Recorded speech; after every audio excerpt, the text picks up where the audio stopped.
Okay, thank you everyone and congratulations, Kosan. I will now continue with the 71 topics.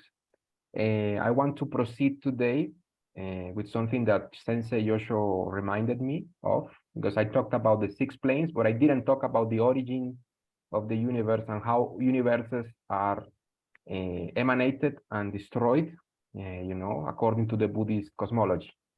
Okay, from this, there is a very good article in which I will base myself, written by Yoshio Sensei, in which he quotes many Buddhist masters, especially Master Vasubandhu and Kongtrul Rinpoche, which is also an scholar and great master of Tibetan Buddhism.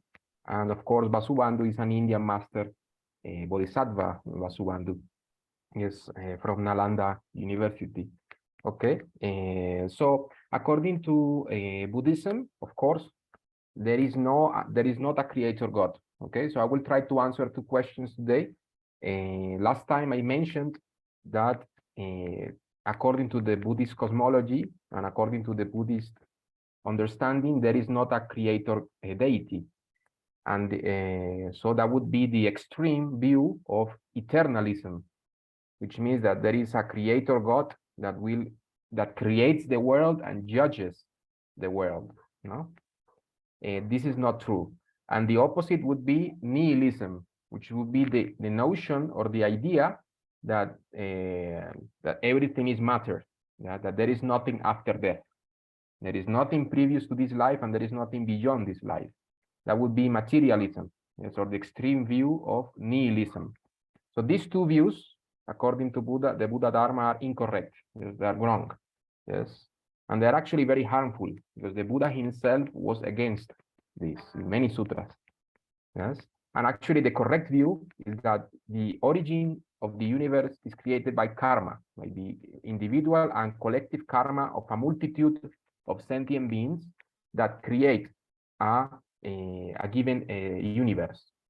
Okay, so from this multitude of streams of consciousness, they have a collective karma that binds them together, and they create together like the dream in which they inhabit. So it would be like a collective dream, you see?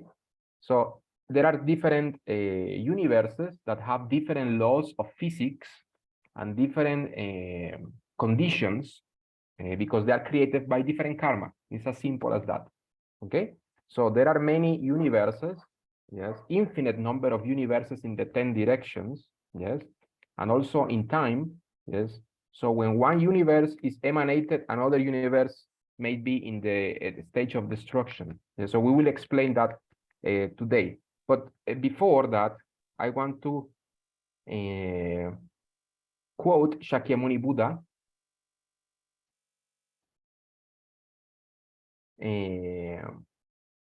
And quote Shakyamuni Buddha, correcting this wrong view of eternalism and the view of a creator God. He says here in one of the sutras, actually, let me see the exact sutra that you quoted, Sensei. It would be the Buddhadatta Yataka. The Yataka tales are the stories of the previous lives of Shakyamuni Buddha, as you know, very famous, very beloved, I think, by all schools of Buddhism. And Shakyamuni Buddha here says, he who has eyes can see the seeking inside. Why does not Brahma, yes, the creator God, set his creatures right? If this Brahma has wide power with no limit, yes, then he is omnipresent and omnipotent. Why is his hand, Brahma's hand, so rarely spread to bless? Why are all his creatures condemned to pain? Why does he not to all give happiness? Why do fraud, lies, ignorance prevail? Yes, if he is omnibenevolent, why falsehood triumphs? Truth and justice fail, in this world, If this world is created by this Brahma, this creator God, why is all this suffering and ignorance prevailing, And then Shakyamuni Buddha continues, and he says, I count you, Brahma, one of the unjust among, who made a world in which to shelter wrong. It means that Brahma created this world filled with so many evil and ignorance. You see? So Shakyamuni Buddha is here saying that no, Brahma couldn't have created samsara, because if that were the case, that means that he's responsible for all the wrong actions of all sentient beings. Not only that, but he would deny the law of karma, and the law of karma is the basis of the understanding of Buddhism's view of the world, you see? And then Shakyamuni Buddha continues, and he says that that is not possible. And remember that in our previous session, we examined the story of Baka Brahma, in which Shakyamuni Buddha himself went to visit Baka Brahma, which was a god that was drunk, but drunk not with alcohol, but with power. You know, he was drunk with power, and he says that he was the creator of the god of the universe. And then Mara, which is the celestial demon, took power over him and his celestial court, his celestial palace with all the people there. And Mara was manipulating, you know, Baka Brahma into believing that he was the all creator and the only creator of the world, and he was all powerful and eternal. But Shakyamuni Buddha said, no, you are not eternal, you will die. And you are actually, there are many heavens above you that you cannot see, but I can see because I am the Buddha. You know, remember that Buddhas have the power to see all planes of existence, whereas gods can only see up to the plane that they inhabit. They cannot see beyond that. You see, some of them maybe can see some beyond, but normally gods are very blind, yes, to all the planes of existence. Only Buddhas, yes, high-level Buddhas and some high-level bodhisattvas, they know all the ins and outs of samsara, yes, and the realms that are beyond samsara, which are the pure lands. Okay, so karma is the mother of the universe. As Yosho Sensei says, he has a phrase that I like very much because it's packed with meaning. We shouldn't say mother nature, but mother karma. You see, karma is the mother of the universe and is the mother of us all, not a creator God and not an accident like the scientists say. No, and of course we will see that instead of a creator God, the collective karma of a multitude number of beings is the primary cause and first impulse. You see? And there are actually 3 types of universes, as we will see. Okay, there is one small universe, okay, which is traditionally called a small 1,000 world. So 1,000 worlds, each world containing the 6 planes of existence. That means each one contains hell beings, pretas, animals, humans, asuras, and gods. Okay, so if you multiply that by 1,000 of these worlds, then you have one small universe. Okay, it's called a small 1,000 world or one small universe, each containing, as I mentioned, hells, hungry ghosts, animals, humans, asuras, and gods. Multiply that by 1,000, one system of this, that will be a small universe. Then you multiply that by 1,000 again, that would be a middle universe, which is traditionally called a medium 1,000 world. Yes, but only for short, not to complicate our tongue, one middle universe. Okay, it consists of 1,000 small universes. Okay, and then if you multiply that one by 1,000 again, then you have one large universe, which is traditionally called a great 1,000 world. Okay, it consists of 1,000 middle universes. Okay, so one small universe, yes, one plane of existence, one world, each consisting of the 6 realms of existence multiplied by 1,000. Then you multiply that by 1,000 and you get a middle universe. And then you multiply that by 1,000 and then you get one large universe, which is called a Buddha land. Yes, not to be mistaken with a pure land. It's not a pure land. Yes, it's a big conglomeration of worlds.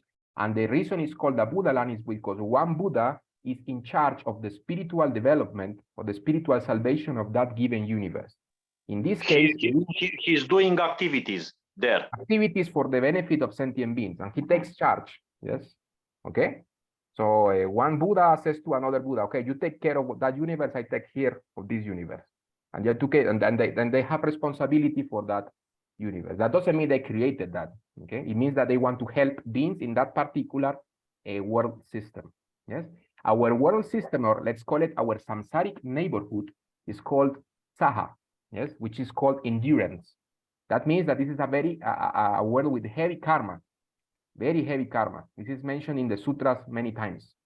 Okay, and the Buddha that is in charge of our Saha world is called Shakyamuni Buddha. Okay, but there are many other Buddhas in charge of other large universes. Okay, and according to Buddhist cosmology, and this is mind blowing. I mean, even talking about this gives me headache because it's so big. There are millions of large universes to all the 10 directions. So this is very very big. It's the number is infinite. It's infinite. Yes, it's infinite. Infinite of universes. Yes, okay. And each universe is in various stages of development. Yeah, yes, Sensei. And actually, I was going to that. There are 4 stages. You have. Wait a second. Wait. Okay. So okay, Chisho. Thank you. Thank you, Chisho. Namo Amidabu. Namo Amidabu. Take care. Take care. See you next time. And keep in touch. And wait a second. There were some questions in the chat, I think. Yes, please. If I can answer. Please check the chat. Ah, let me see. Yes. I don't see it. Let me see the chat. Wait a second. Yeah, but they are in Russian. Ah, yes. Kozan, do you have a question for Chishu, for Kosho? Ah, yes. As I understand, the Buddhas are able to know everything due to their ephemerability. I think omnipresence is what he meant. Omnipresence. Yes. But the Buddhas did not create samsara and karma. Omniscience. That's correct. That's correct. Yes. The Buddhas didn't create samsara. And the law of karma is not created by anyone. It's like the law of gravity. It's self-created. It's self-existent. Is that the word? Self-existent. Formed by the community of events. In this case, okay, I think what you meant is the collective karma. I think is what you mean. Yes, these events, these karmic events. Yes? So it's created by the different proclivities or karmic tendencies of a variety of sentient beings. Okay, so different types of collective karma emanate different types of universes with different laws of physics and different characteristics, mental and physical characteristics. Okay, so this is very important to understand. The fact that we look like this, humans, doesn't mean that in other universes humans look the same as us, because they have different karma. So they maybe have different skin color, they have different history, different, I don't know, skills maybe. That is beyond our capacity to understand, yes. That is beyond our capacity to understand, but it's important for us to understand that the variety of karma is indeed great. There are many types of, and actually there are many sutras that are very particular. For example, the Vimalakirti Sutra appears other Buddhas who have different ways of teaching those beings because they understand in a different way. Yes, and the Mahayana Sutras are populated by many stories of other Buddhas that they have different circumstances. Okay. Okay. So they have to teach in a different way.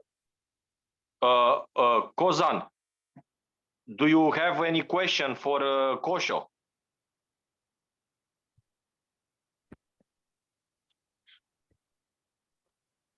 Kozan или Kozan?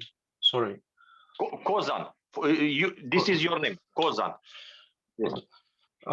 So I won't know how long the karma. That means I know how started samsara, but I don't know how started karma. So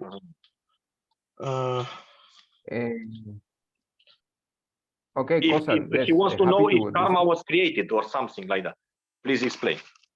Yes, Slowly. Yes, yes. Yes, Kosan, very good question. Karma is not created by anyone, but not by Buddhas, not by gods. It's a self-existent. That has always been this case. This is the way reality works. Okay, so karma is not created by anyone, and samsara, yes, has no beginning and no end. You see, so there is not a beginning for a. You This know, doesn't mean, however, this doesn't mean that that there is not an explanation of how these universes are emanated, sustained, and destroyed. Actually, I was going to explain this now, but is this clear, Hosan? Yes. Remember that karma is not created. you know, It's self-existent. Kozan, usually because we are limited persons, we have the tendency to think that everything has to have a beginning and an end. This is how human mind thinks in terms of beginning and end. But this is just a mental projection of our limited minds. Actually, things have no beginning and no end, but our mind cannot comprehend, cannot understand this. See?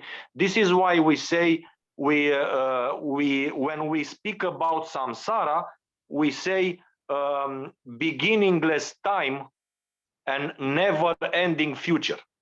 See, samsara has no beginning and has an end only for you, only when you attain enlightenment.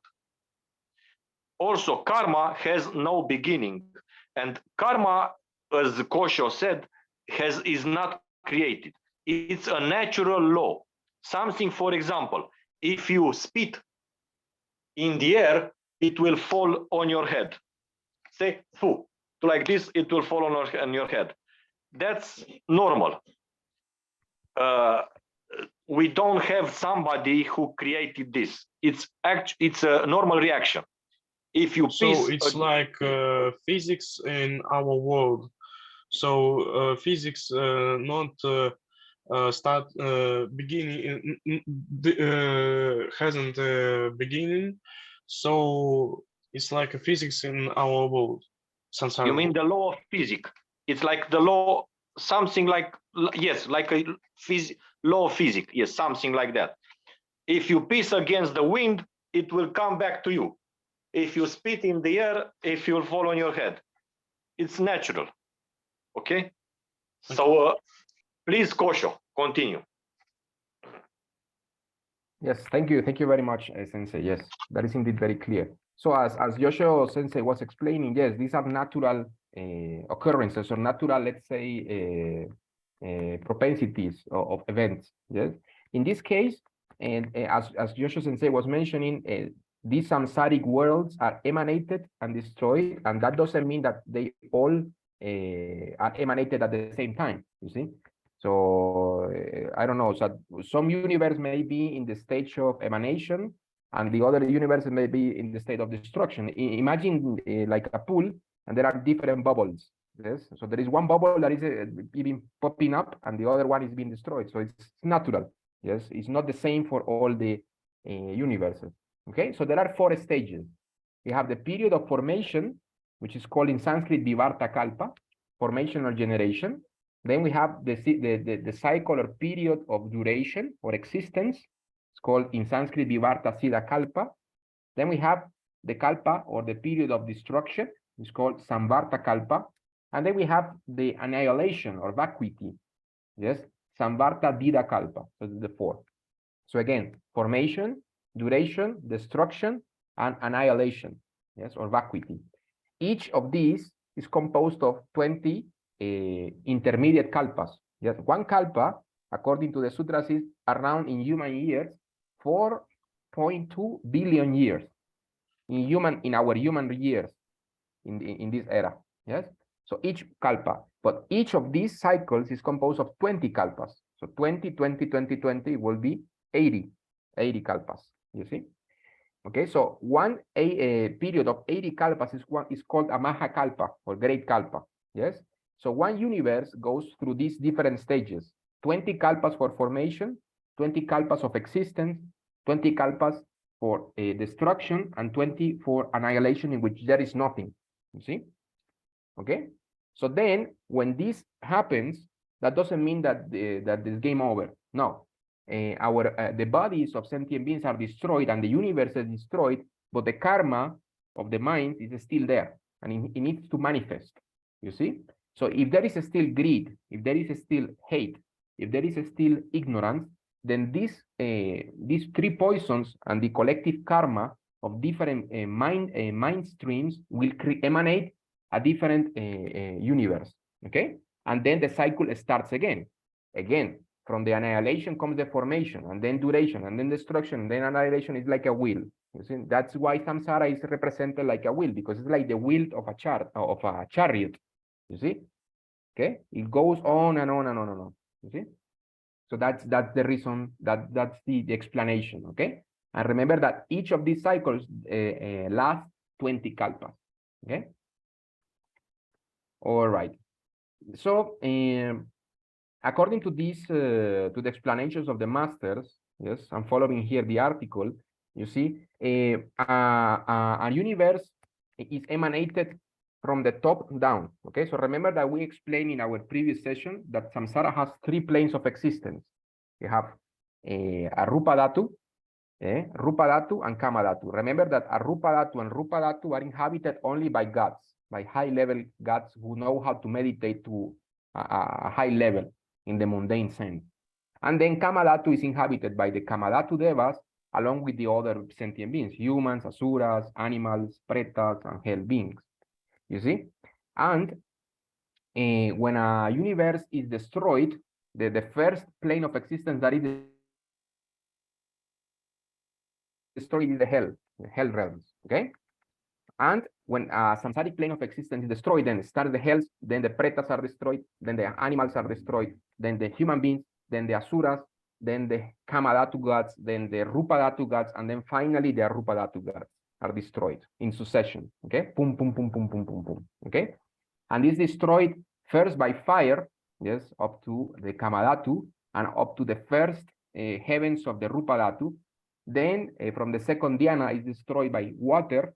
Yes, then the third dhyana is destroyed by air, and then from the fourth dhyana is not destroyed by any element, because in this case the gods there have a lot of mental stability in their meditation.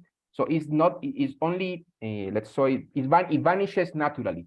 Okay, because the karma of beings there is not so physical, let's say. Yes, and let's mention again. Sorry, that. Rupa dhatu, the kama dhatu is the world of desire. Rupa dhatu is the world of form, and arupa dhatu is the world of non-form. Of non-form, yes. So the world of desire is destroyed by fire, yes, and also up to the first heavens of the kama of the rupa dhatu. Why?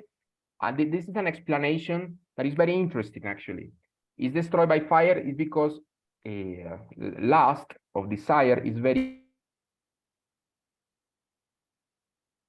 heat. It's like heat. It's compared like heat. Okay, and remember that each plane of existence is inhabited by a particular state of consciousness. Okay, so the state of consciousness of beings in kama dhatu is one of desire, of a very fiery in nature. So naturally, when they are destroyed by this element of fire, because this is a projection, a karmic projection of their own mentality. Okay, and they're destroyed by fire. Okay, then in rupa dhatu, there are some planes of existence in the middle of rupa dhatu that they are destroyed by water. Yes, why? It's because the mental state that they are in is very similar to water, let's say. Okay, it resembles water because it resembles like a very cool a mental state in which they are meditating. Okay, so they are destroyed by this water destruction, and then those that are above in the third dhyana are destroyed by wind. Yes, because the mental state in which they are, it's very can be compared to wind. Okay, so naturally all of the planes of existence in samsara are destroyed according to their own level of consciousness.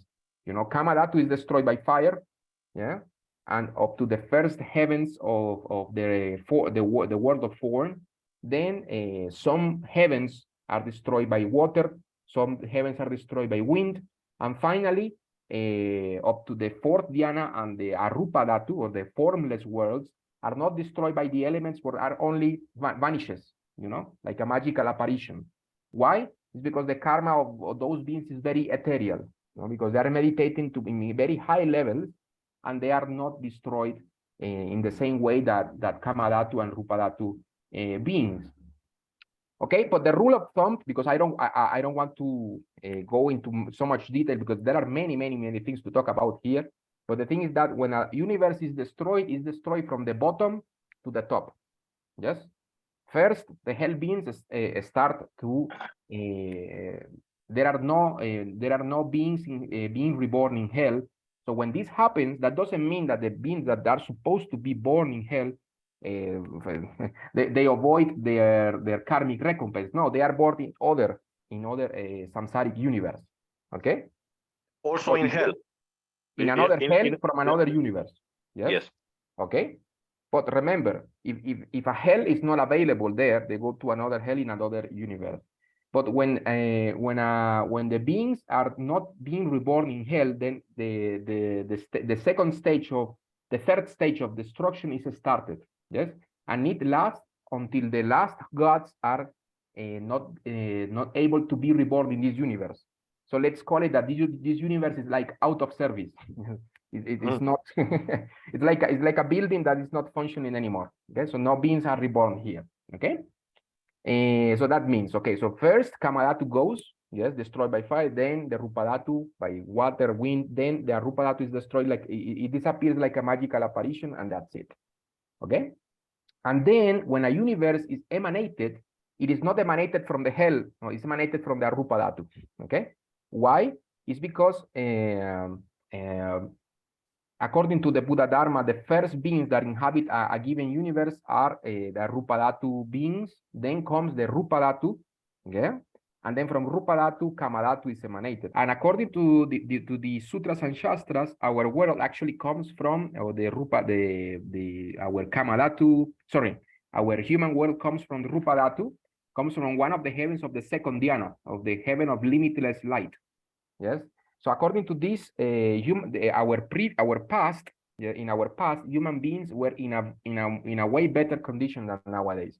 And this is actually explained by Shakyamuni Buddha himself. In many sutras, Shakyamuni Buddha is always like remembering past lives in which he used to live many thousands of years as a human being. Yes. Okay. So this is very interesting, because according to the Buddhist cosmology, when a universe is emanated from the early stages, okay, or let's call it like the childhood of the universe, is one full of a lot of energy, yes, full of a lot of longevity.